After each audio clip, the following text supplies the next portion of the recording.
আমি যেই মসজিদে জুমার নামাজ পড়াই, new market Dhanmondi science laboratory, ওটা আমাদের একটা পারিবারিক ঐতিহ্যের মসজিদ। আমার বাবা ছিলেন ওই মসজিদে প্রায় ৪৫ বছরের ক্ষতি। আব্বার জীবদ্দশায় আমি জয়েন করছি, আমারও প্রায় ২৫ বছর হয়ে গেছে। বাপ বেটার মিল্লা একই মসজিদে প্রায় ৭০ বছর চলে। তো ওই পুরান দিনের এক এলাকাবাসী, এলাকার মানুষ, মুরব্বী মারা গেছেন। একসময় ঢাকার সব বড়রা ধানমন্ডিতে থাকতো, আমাদের মসজিদের আশপাশেই থাকতো। পরে গুলশান, বনানী, বাড়িধারা এগুলো পরে হয়েছে শহর। একজন বড় মানুষ মারা গেছে, ছেলে পিএইচডি করা ডক্টর, আমেরিকার এক ইউনিভার্সিটির প্রফেসর। বাবার মৃত্যুর খবর শুনে ছেলে আসবে, লাশ হসপিটালে, ছেলে আসবে, ভালো ছেলে, জানাজা পড়বে।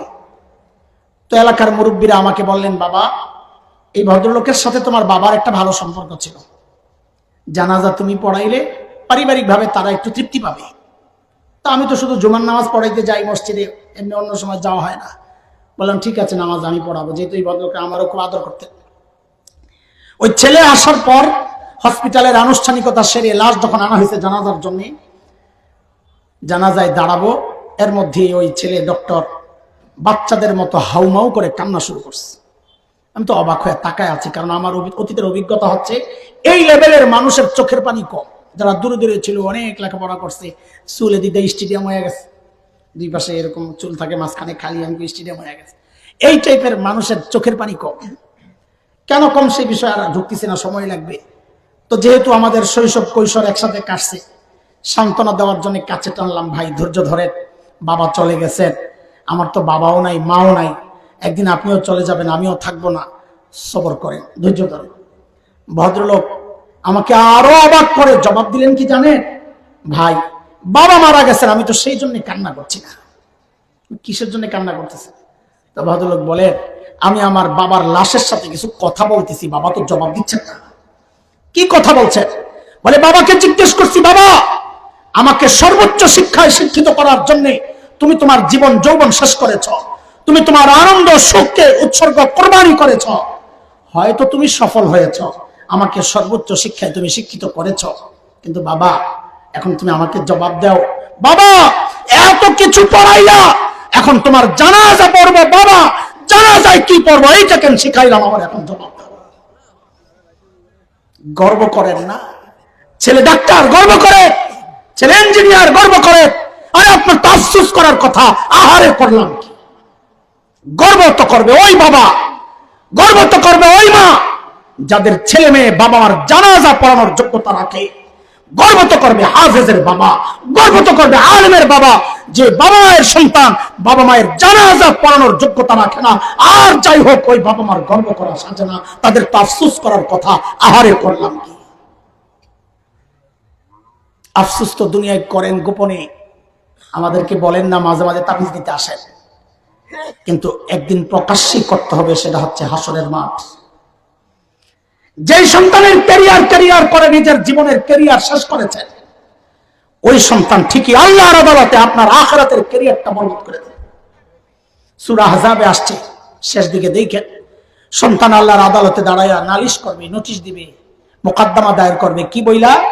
রব্বানা ইন্না আতা'না সাদাতানা ওয়া কুবারা'ানা ফাআদাল্লুনা আস-সাবিলা রব্বানা আতিহিম দি'ফাইনি মিনাল আযাব ওয়ালআনহুম লা'নান কাবীরা। আল্লাহ, আমার বাবা মা, আমার মুরব্বী, আমার অভিভাবক, তারা দুনিয়া আমাকে পথভ্রষ্ট করেছে, আমি তাদের জন্য ডাবল শাস্তি চাই। ডাবল কেন? ব্যাখ্যা অনেক আসছে, একটা ব্যাখ্যা দেই, ডাবল কেন? বলে, আমার খাওয়ানোর দায়িত্ব ছিল, খাওয়ায় নাই, এক অপরাধ, বিষ খাওয়াইছে আরেক অপরাধ, আমাকে দিন শেখানোর দায়িত্ব ছিল, শেখায় নাই, এক অপরাধ, বত্তিনি শিখায়া নাস্তিকতার দিকে ঠেলে দিয়েছে, আরেক অপরাধ, আমি ডাবল শাস্তি চাই। আহারে, যেই সন্তান বলার কথা রব্বির হামহুমা কামা রাব্বায়ানি সগীরা, ওই সন্তান বলছে ওয়ালআনহুম লা'নান কাবীরা, আল্লাহ আপনার রহমত থেকে ওদেরকে দূরে সরায় দেন। আফসোস করা দরকার, উপলব্ধি করেন, আপনাদেরকে খোঁচানোর জন্য বলছি না, এগুলো আমাদের দায়িত্ব, জিম্মাদারি। আমরা ঠকি নাই, আপনারাও ঠকেন না, সন্তানকেও ঠকায়েন না, আল্লাহর রাস্তায় সন্তানকে ঠকায়েন না। সময় চলে যায় না, এখনো সময় আছে, সব বাদ দিয়া সন্তানকে দিন শিখান। আপনি ইঞ্জিনিয়ার বানান, আমাদের কোনো আপত্তি নাই, ইঞ্জিনিয়ার তো আমার লাগবে, আমার মাদ্রাসা কে বানাবে? আপনার সন্তান ডাক্তার বানান, না বানালে আমার চিকিৎসা কে করবে? কিন্তু ডাক্তার ইঞ্জিনিয়ার বানানোর আগে শুরুতে দিনই শিক্ষার একটা ডোজ দিয়ে দিয়েন, টিকা দিয়ে দিয়েন। ওই যে ইট বানায় না, ইট বানায় না, ইট একটা সিল দেয় না, 3টা অক্ষর থাকে, 3টা দেয়। কখন দেয় সিলটা? কাঁচা ইটে না পোড়ানোর পরে? কাঁচা ইটে যখন দেয়, পোড়াইলে ওই সিলটা থাকে না মিটটা যায়? থাকে না, থাকে না?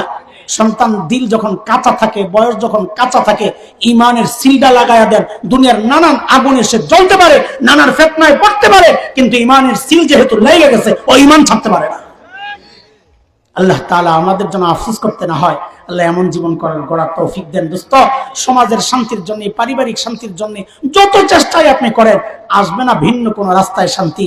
শান্তির তরিকা একটাই, যেই তরিকায় আমার নবী বর্বর আরবদেরকে সর্বশ্রেষ্ঠ মানুষ বানাইছেন, আপনার আমার সমাজকে সর্বশ্রেষ্ঠ মানুষ বানানোর জন্য ওই তরিকা ছাড়া বিকল্প রাস্তায় হাইটে আপনি কোনোদিন সফল হতে পারেন না, পারবেন না।